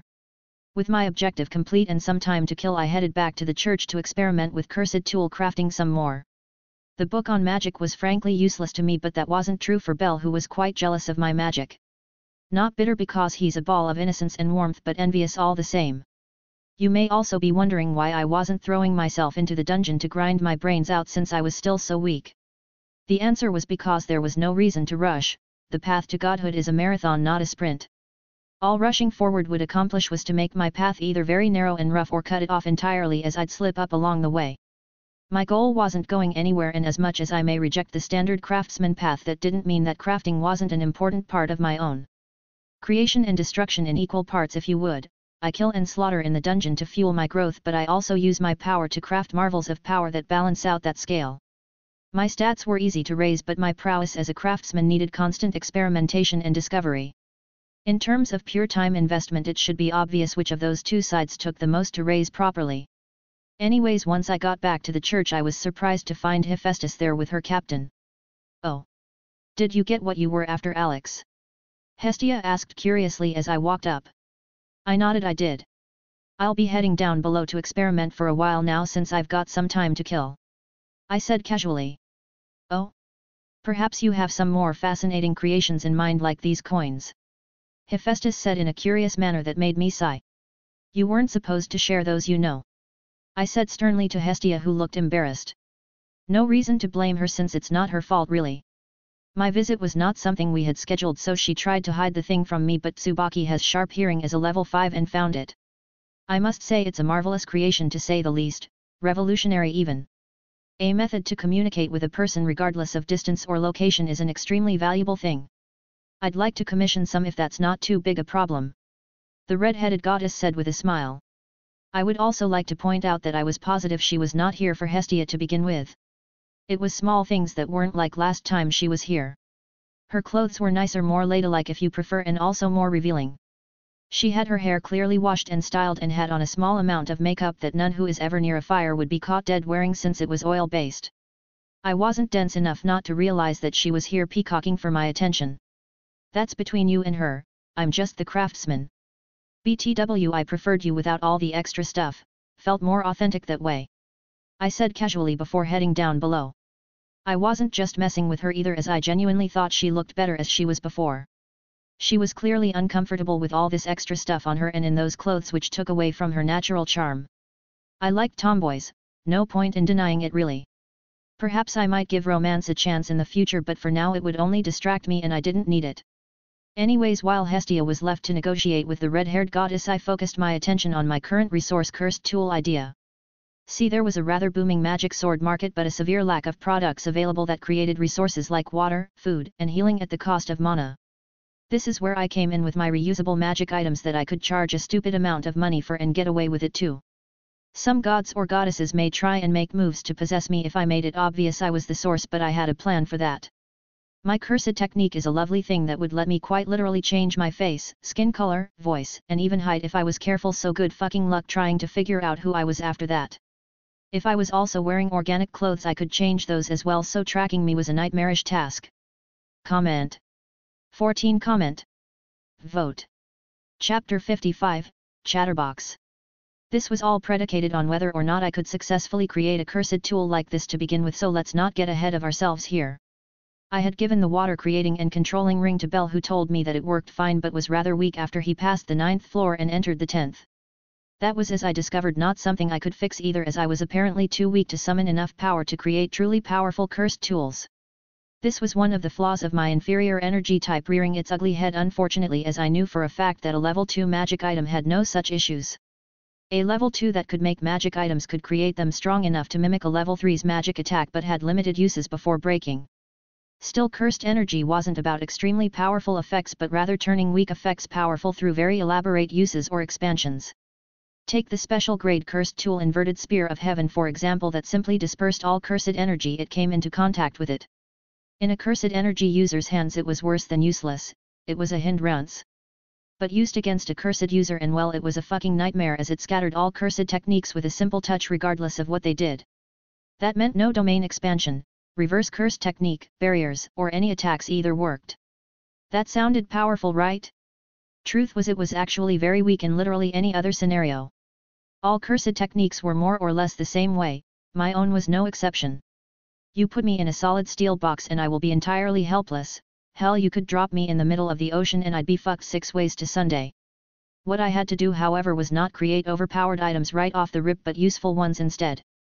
Bell's water ring, for example, sucked offensively, but I guarantee that if I were to put it up for auction it'd sell for a small fortune due to its tactical uses. The biggest limitation that the deep delving familiars have is the lack of food, water, and restorative items found there. They instead have entire platoons of people who are meant to carry these things into the dungeon. But what if they didn't have to? What if instead they simply had to have some of their members casually wave their hands to have an effectively unlimited source of water or food? How much do you think that they'd be willing to spend in order to have such a thing? I don't know for sure, but I do know that it won't be a small amount. Hell, even the water ring that Bell has that could only summon and control no more than 5 gallons at a time would sell for a pretty penny. The trick that I wanted to pull off though was to create a set of cursed tools that covered all the bases and then sell them for a massive markup. A ring for water, a ring for food, and a ring for healing that all only cost the user some time and mana. I could even call it the exploration set and rake in the payday. Obviously I wasn't just going to mass produce the things either, as that would merely cause me to miss out on future profits. No, I was going to spread out the sale of the things after demand reaches insane proportions like that of grimoires. Making the water creation rings were easy since I just copied the one that Bell had, but the other 2 were less easy. As it turned out, healing was not really something that cursed energy was good at. In fact, it was really fucking hard to do even if you knew how to begin with. Spoilers, I don't. Needless to say, my idea flopped like a fish out of water before I could even get excited about it. Making food though in exchange for mana was totally possible, though I doubted anyone would actually want to eat it. See, I created a ring that converted energy to this sort of thick grey paste that was chock full of nutrients but looked and tasted downright lethal. It had no smell, so I had no warning at all before I tasted it myself. It was like I had eaten concentrate of bitterness, as I almost immediately threw up. I destroyed that hellish artifact, and after failing to make anything that worked as food, gave up. Well, it sucked that I couldn't pull off my idea, but as I said, the rings of water I made were valuable on their own and I still planned to sell them. For a start, I made 4 of them and set them aside as I moved on to a different project that I had in mind. The idea for this was to create a box that you could slot the communication coins into in order to have multiple lines of communication open at the same time without having like a dozen different coins working all at the same time. I succeeded too, and affectionately refer to the item as the chatterbox. The way it worked was by slotting up to a total of 10 coins into the box. The box itself concentrated all of the coins' connections into a single rotary phone-looking area that had 10 different labeled cursed stones that lit up when the corresponding coin was used. Basically, rather than having to monitor all the coins separately, you could instead watch all of them at the same time. By picking up the phone-looking part and touching a stone, you could talk to the corresponding coin, and the best part in my opinion, swap to another coin by simply touching a different stone. Right now my familia only had me and Belle with coins, so the other 8 slots were free, but if I throw some of these into the deal with Hephaestus and her own coins, she could increase her efficiency greatly. The only real downside to the chatterbox was that 10 different coins was the limit I could stretch the technique on the item to. This meant for a massive familia like the Hephaestus familia, she was going to need a lot of these in order to truly make the most out of it. That was her problem to figure out, though, as I did what I could at the moment. The next day I unfortunately wasn't able to go delving, as Hraldar and Ogun both showed up with the new level 4 from their familia. While I could understand the level 4's presence given the nature of the information I wanted being rather personal, Ogun's presence was an entirely different thing altogether. When I asked about this, the dark-skinned god said he was merely interested in seeing how I would take this information and transform it into a powerful weapon. Chapter 56, The Difference in Vault. I shrugged at this and got to questioning to level 4 about all the details I needed. Do you use one hand or two? Do you regularly block attacks with your weapon or avoid them altogether? Do you prefer to charge straight on towards your enemies, or do you prefer smaller, safer strikes? All of this and then some. The level 4 looked uncomfortable answering some of these questions, but after Ogun nodded, told me everything I wanted to know. Alright, so from the sound of it, your perfect combination of properties is durability, sharp, splitting and weight. Does that combination sound good? Or would you prefer to substitute a property for another? I asked calmly after explaining what I thought was the perfect combination for the weapon. That sounds good, I think. The guy said, not understanding the context behind what I asked apparently. I suppose I should step in here since I understand what you are asking. Yes, Alex, that combination seems like a marvelous fit for my child. As promised, Hraldar has the materials and half the payment already ready. If it's not too much trouble, could I also ask how long this will take to complete? Ogun asked after speaking up for the level 4. I shrugged. Depends on the materials, as some are harder to work on than others. I said honestly. Hraldar took this as his cue and dragged a large sack over and set it in front of me with a loud clink of metal moving against itself. I didn't hesitate to open the sack and dig out the materials. With each one I took out, I used a quick burst of my cursed technique to fully understand the makeup of each thing. Not enough for it to be seen, but enough for me to know what I was working with roughly. 2 chunks of deep iron ore with a 22 and 30% impurity rating, a Goliath tooth, 3 skull sheep bones and a crimson coral branch. Not the best possible materials for a weapon at this rank, but better than average. Give me 2 days and I should be done or close to done by evening on the second day. I said honestly. That faster than I expected, certainly faster than any other smith we've used in the past. Ogun said, surprised. I don't like to waste time or lie about how long it will take me to finish a project. I said honestly. They left after that and I was left with a large sack of coin and the materials effectively by myself at the church. Heaving the very heavy sack over my shoulder after standing up, I headed down into the basement where we all lived and I did all my work. This dingy stone room had changed much since the day I first took up residence here, as there was now 2 clean and nice beds, a tall wooden shelf that held all my finished figurines against the wall. There was also a chest that held all my materials, as well as a safe in the corner with its face sticking out of the ground. When opened, one would be surprised to realize that there was a ladder inside of an empty space, and if that ladder was climbed down, you'd reach a massive wooden room even further into the ground than the basement that was filled with piles of coins all sorted by denomination. I walked over to the smallest pile with the sack and dumped it out, adding all these gold coins to the hoard. While this sounded like an impressive room to have, it was for the vast majority of space entirely empty. The trick was that this treasure hoard was entirely inaccessible without me moving the reinforced wooden wall that hid it after entering the vault. It was a sort of false back wall type deal, except the back wall was a real wall and the only way to move it was with my help. Even with these method employed, I still wasn't totally happy with the vault, as I wanted to turn the place into a thief's worst nightmare by turning it into a cursed tool with an unholy amount of lethal measures in place for trespassers. You may be wondering when I had this area created, and the answer was at the same time I renovated the church. It wasn't particularly hard, as I just used some wood like massive hands to dig out the dirt and stone under the basement before solidifying the walls with refined wood to keep out water and hold up the church above it.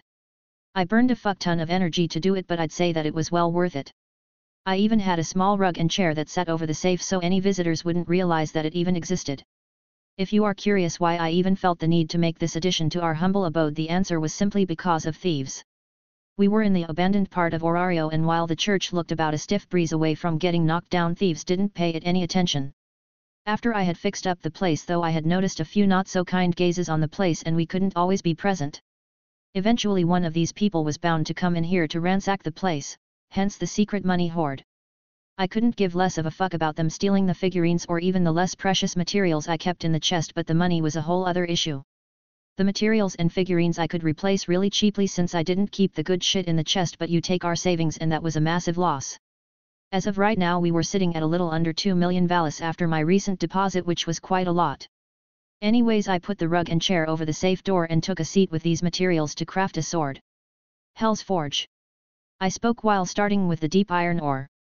The 2 coconut-sized chunks of ore immediately turned liquid under my technique's power, and the impurities burnt away, yet the liquid flowed around my hand in defiance to the laws of physics. With a flourish of my fingers, the liquid gathered up and formed a thin rectangular bar before solidifying and dropping onto my palm. Setting it aside, I grabbed the Goliath tooth that was a yellow shiny white material the size of a basketball. Unfortunately, quite a bit of it was impurities, so after removing them it was reduced to barely a grapefruit's size. The same held true with the crimson coral and skull sheep bones as well, but that was just how it was with drop items. I didn't mention it previous, but crimson coral was a drop that came from a water palace floor's rare monster known as a coral golem, and was prized for its sturdy wood-like quality in weapon crafting and had a lovely red color, hence the name. Comment. 9. Comment. Vote. Chapter 57, Ideas and Finished Sale. I refined and transformed the last 2 materials into pure blocks as well before taking a break to refill my drained energy reserves. As I waited, I wrote down some of my ideas on cursed tools in my notebook that I crafted for this exact purpose. While I trusted myself not to forget important details, I felt that it was always a good idea to write stuff down just in case. In a manner of speaking, I was writing a tome on cursed energy that used what I knew from my time on Earth as well as what I discovered on my own here. For example, I wrote down my theory that all cursed techniques had an elemental affinity and that it was possible to use those elements. My evidence of this was of course the flames Sukuna was shown to use as well as my own flames. While my technique was called Hell's Forge, it didn't actually use flames like a traditional forge would. Despite this, my fauna clearly labeled my flames as an extension of my technique, so my theory was that each technique might also have an elemental affinity.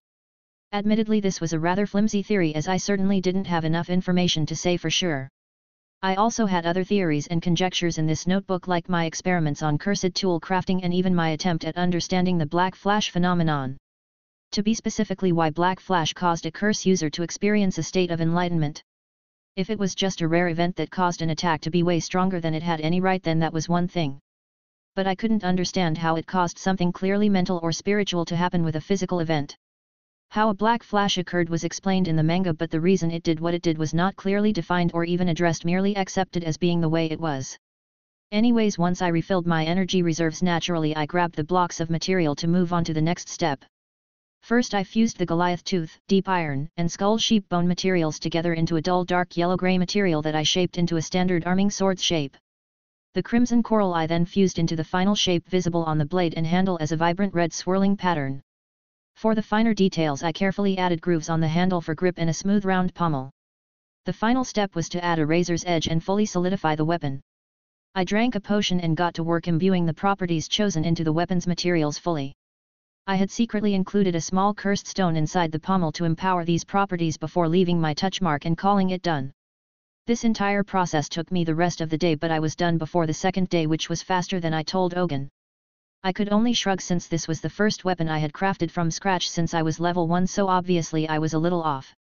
I had in fact expected it would take me a full day and a half to complete, but it only took me a day, so at least I knew this now. Still, I had extra time and some extra materials as well, so I figured I may as well make a sheath as well. I added durability, resistant and light to the cobalt hide sheath that I put the sword in. When Hraldar and Ogun showed up in the evening of the second day alongside the level 4, I was waiting in the upper floor of the church writing in my notebook. "Didn't take you for the sword to go keeping a journal?" Hraldar said, surprised. "This is a notebook, not a journal. I use this to keep track of my ideas and discoveries, not for personal business," I explained calmly while finishing the sentence I was writing before closing the book. "Oh? Now that sounds like a valuable thing to possess indeed," Ogun said with an interested look. "I doubt it, since the entire thing is in code and only I have the cipher. Even if you somehow figured out the code, I also made sure that I used nonsense words that only I know the meaning of as well in it," I said with a scoff. "Rather extreme lengths to go to for something without value," Ogun pointed out, but I shrugged. "I value my privacy, and this notebook does possess my ideas and discoveries, so having it get stolen would suck quite a bit. May as well make stealing it a pointless thing then. Anyways, the sword's ready. I named it Red Current, by the way," I said, reaching next to me and tossed the sword and sheath to the level 4. He caught it and with a nod from Ogun unsheathed it to be looked over. Hraldar lightly touched the edge with his fingertip before sucking in a breath as he started bleeding without even feeling the cut until it was too late. Ogun curiously ran a finger along the flat of the blade to try and feel any imperfections, but obviously there were none. The level 4 was just marveling how great the blade felt in his hand during this time. "Truly remarkable work. Even with my lack of experience appraising weapons, I can tell that this is a masterwork," Ogun praised. I shook my head. "It is my best piece so far, but not a masterwork. My level is far too low to make such a thing, unfortunately," I said honestly. "There's no need to sell yourself short, lad. This blade's almost as good as my axe, and that's a bona fide first-grade weapon," Hraldar said seriously. "I didn't say it wasn't an excellent weapon, just that it was no masterwork. The high quality of my crafts comes from the treatment I give each of the materials and the sturdiness of my creations. But as far as properties go, I'm afraid those that I imbue are quite lacking in comparison. Not poor, mind you, just far more normal for a level 2 smith. As it stands right now, I have much room for improvement in that regard, so as I said, it's not a masterwork," I said seriously. "That's a surprisingly well-reasoned thought process. Not to say you don't have a decent head on your shoulders, but you seem to have a few stones rattling around up top normally," Hraldar said with a chuckle. "Yeah, I get that a lot. Wouldn't change it for all the Valis in the world though, since it lets me think more freely than you normal folk," I joked with a smirk. A bit of madness is a maker's mark, Mida always said. Never understood it till I became an adventurer though," Hraldar said with a toothy grin. "Well, as much as I'd like nothing more than to chat idly for the next few hours, we do have some matters to attend to still," Ogun said and calmly, and Hraldar dropped off the other half of my payment in another sack before they said their goodbyes. Chapter 58, Space Experiments. Much like with the previous half of the payment, I deposited this sack of coin into the vault where it was supposed to go. For the rest of the day after that, I spent my time working on creating spatial bags with mixed results. The first attempt of the day sort of imploded on itself and just like winked out of existence. Let me tell you, watching that happen less than a meter away from you will put your balls in your throat if you've got them. That was fear on an existential level and not something so easily shook off. My second attempt could technically count as a success, as the space within in the bag did indeed get bigger, by about a millimeter. I measured and everything and was rather irritated at the stupidly high energy cost for such a small amount of extra space. I was really detailed about the restrictions when creating this item, and as it turned out went overboard, which meant that so much energy went into just the restriction that almost none went to the technique itself. It was a valuable lesson if nothing else, and got set aside for future reference. My third and fourth attempts were both failures on a material standpoint, as standard cheap cowhide bags couldn't carry such a powerful curse technique. Make no mistake, anything related to space and time were powerful things. If you are wondering why I was attempting something like that when I was obviously not ready for it, then my answer was simple. I needed to do this now while I was too weak to actually cause an issue, rather than later when a single mistake might erase a quarter of the city on accident. Right now any failure I had was localized to the church and pretty much harmless, but if I made those same mistakes at say level 4, the power in each cursed tool I made would theoretically hold the potential to cause mass destruction.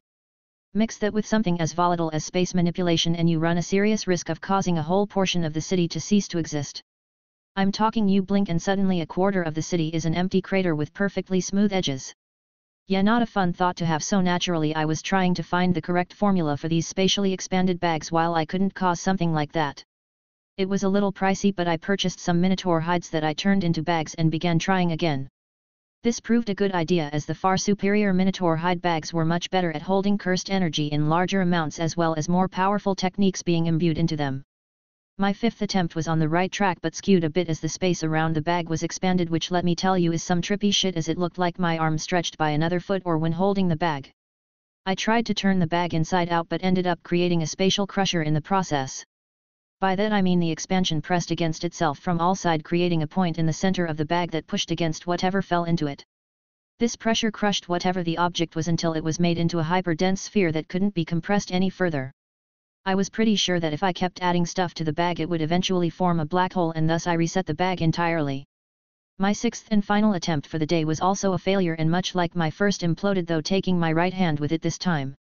It was rather troublesome, to be honest, as I had to drink 2 potions and use a whole reservoir of cursed energy beyond that to regrow my hand. Even after that I had the unfortunate situation of having to tweak my new hand with my technique for the rest of the day before I felt normal again. I made a note to try and figure out how to use my technique from a distance if I wanted to experiment like this in the future. I didn't need a lot of distance, of course, but as I discovered through this event, the fact I had to be physically touching something to use my technique left me vulnerable to blowback like I had just experienced. There was no time for me to throw the bag before it imploded or drop it at all. 1 second it and my hand holding it were there and the next gone. I felt no pain or anything at all for a few moments after it happened, which let my vision register the loss of my hand before my arm did. Thankfully Hestia was up top in the church when this happened, so she didn't realize that I lost my hand. I wasn't going to mention it either, as I knew for a fact if I did she would ban me from experimenting like this. I made sure to erase the small amount of blood that I lost from the floor, and even while fixing my new hand to get it back to normal I acted like nothing was going on.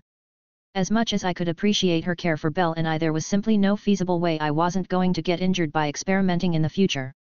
In this case I paid the price of progress in flesh and blood, and more likely than not I will have to do so again in the future, so getting banned from experimenting was not something I could allow. Thankfully, if she did ever discover me in a situation where I lost a limb or the like, I could at least regrow it, which definitely helped my case. There was a side effect of regrowing a body part that I discovered, however, that Naza had neglected to mention. I was starving. I don't mean like really hungry, but rather my body was in a genuine state of starvation, as all the stored fat or extra energy in my body was converted to flesh and bone to make my new hand. As I mentioned some time ago, my technique doesn't create anything new but merely rearranged and utilized what was already available. In the case of regrown limbs, my technique takes the route of using the body's own stored energy and fat or extra muscle to achieve this end. I noted this down in the notebook as it was important information in the future, as if I was going to regrow another limb in the future I was going to force that person or myself to eat a feast beforehand. In theory this should help mitigate the strain on the body that I and no doubt Naza felt. The fact she hadn't mentioned it also peeved me just a smidge, because this was very important information.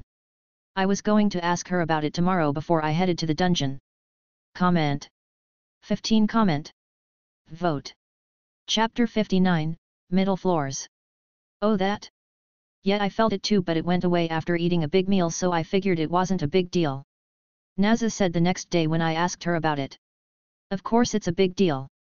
Do you have any idea how bad it would be if I tried to regrow a limb of someone malnourished? They would probably die. I said angrily. Well, how was I supposed to know that? Do I look like a healer to you? She countered, and I was left speechless. Like, she wasn't wrong exactly, but at the same time the logic was lazy to say the least. Obviously common sense states that if my technique can't find any extra stuff to use to regrow the limb, it would take from vital stuff instead. Can you imagine how fucked that situation would be? I would be all heroic and shit in my head, you know, swooping in and restoring a lost limb, only to let the person get buried with a complete corpse instead, as my technique cannibalized their vital organs. Still, I couldn't really blame her for not putting much thought into the matter, since it has little to do with her as my ability. Just tell me if something like this happens again, all right? I asked, and she nodded non-committal. After that I walked along the cobblestone main street of Orario towards the hostess, as people went about their business in the same way. True to its name, I saw adventurers wherever I looked, with all manner of weapons from staves, swords, and axes all the way up to daggers and cestus.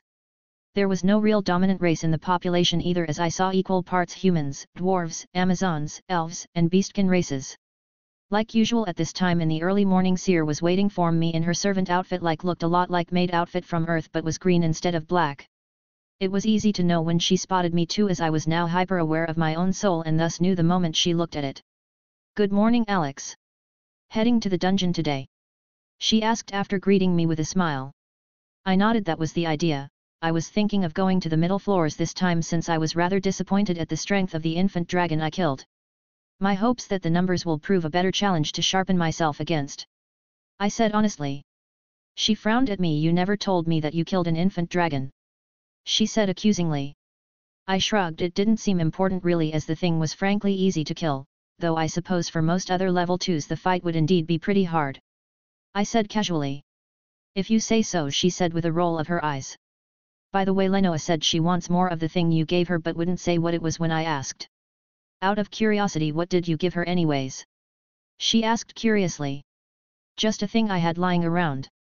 Some sort of unique magic stone," I said, not technically lying.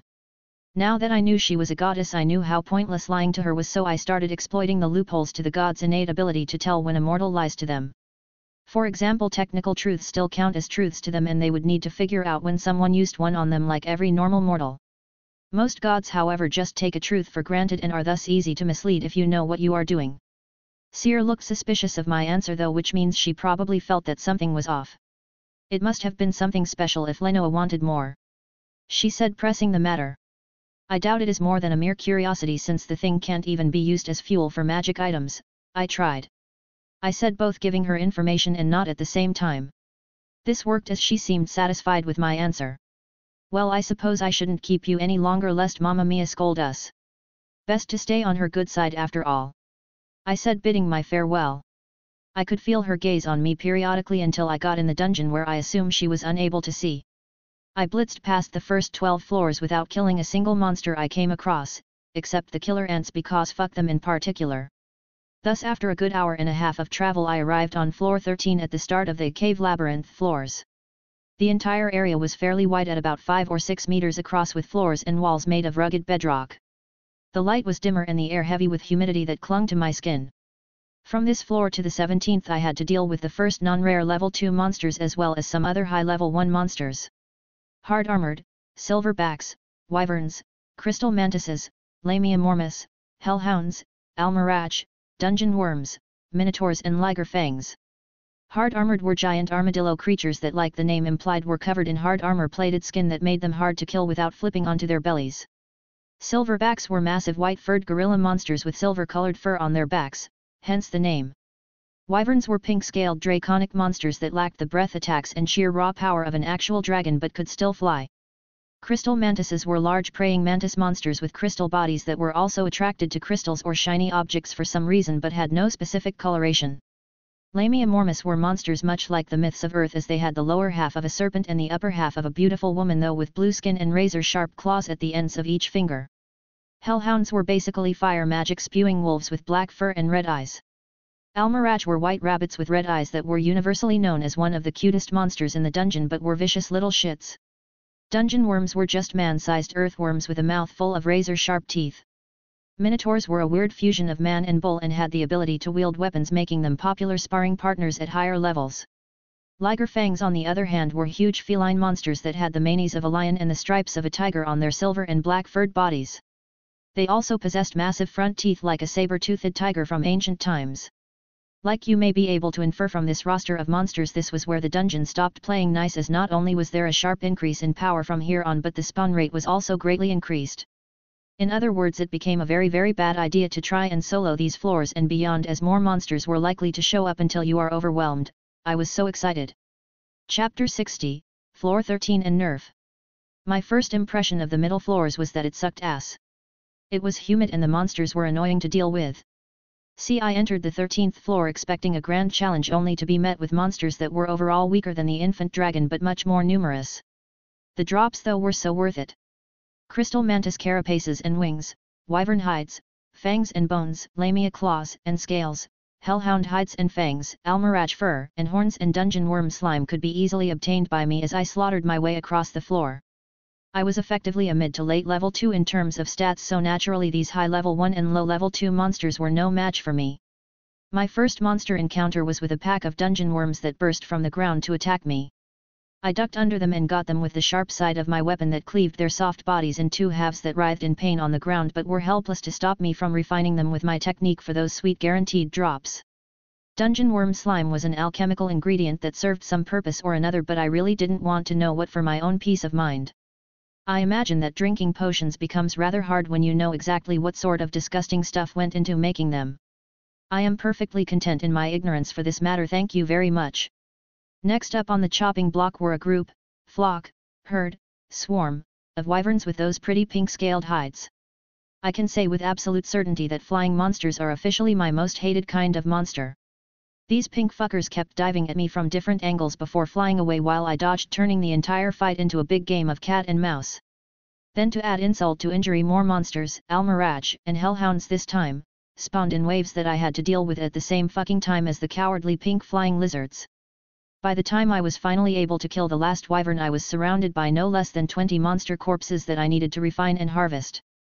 That took me a good hour to finish because, guess what, more fucking monsters spawned. I can't say it was a waste of time though, as I now had way more of that smoke liquid than ever before. Like 3 gallons of the stuff roughly by my estimation, and then all these lovely new drops that I got to experiment with. All in all, I'd say my first foray into the middle floors was well worth it, as after getting nagged at by Rose for my reckless delving, I cashed out for the day at a whopping 26,000 valis. The value of the stones and drops grew exponentially the further down you went after all, so this number would only increase as I went further and further into the dungeon. I swear to heaven that if anything weird shows up during this update, I'm going to tell Hephaestus that you want to go on a date. Hestia threatened when I asked for an update after returning home. You wouldn't, I said with a look of horror. You deserve it for causing me so much stress, she said with a huff. Name, Alexander Drake. Race, cursed human. Level 2. Strength 209, G. Endurance 225, G. Agility 208, G. Dexterity 209, G. Magic 562, D. Spells, Hell's Forge, innate technique, can use anything from a living being and reshape or refine it per one's will. Incantation, Hell's Forge, extensions, Hellfire, cursed tool creation. Skills, Heavenly Restriction, in exchange for the ability to wield mana and magic, one gains access to cursed energy and cursed techniques. Blessing of Black, permanently increases cursed energy efficiency, amount, and control. Magic will always start at G rank after leveling up. Vessel of Sin, Hell's Forge master carries the burden of all mortal sin and is tasked to purify it from the souls of the dead. Strengthens soul over time. Permanent increase to crafting with cursed energy. Permanent decrease to all stats for each innocent soul killed and increase for each sinful soul killed. Grants skill, Soul Gaze. Soul Gaze, see the souls of all things and their sins. Developmental skills, Curse Smith, I. It's a lot less than before, I muttered in confusion as I looked at my stat gain. Obviously, you're level 2 now, so of course you aren't growing at the same pace as before, Hestia said matter-of-factly. In theory what she said made perfect sense, but the numbers weren't adding up here, as before I leveled up a mere cup of the smoky liquid was enough to give me thousands of stats points. Yet now almost 3 gallons of the stuff only gave me about 1300 stat points. This made no sense. I looked over all of the changes I got from leveling up and started trying to figure out what was stealing so much of this smoky liquid, as that was the only thing that made sense. I almost missed it, but there was a small addendum to the Vessel of Sin skill in the form of 4 words, strengthen soul over time. That wasn't there when I initially leveled up, a hidden attribute, or did it show up because of some sort of external force? I thought with a frown. It was only after Seer asked why my soul looked slightly larger the next day that I realized that she was the external factor. Apparently my hyper-awareness of my soul that detected her gaze on my soul had triggered a self-defensive adaptation to form in my Vessel of Sin skill. In other words, her innate ability caused my Falna to nerve my smoky liquid growth. Well, that's not actually true, as I still grew the same amount, just in a different way from my stats. I will be honest here, I don't have a fucking clue what my soul growing stronger will do for me. Like, obviously a stronger soul is just better than a weaker one, but what's the difference?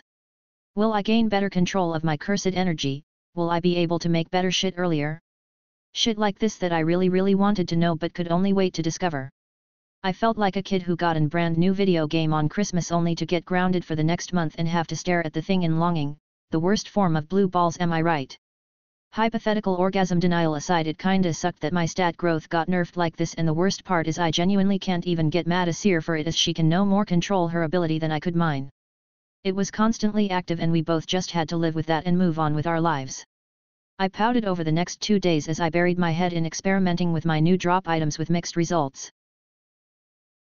Thanks for listening.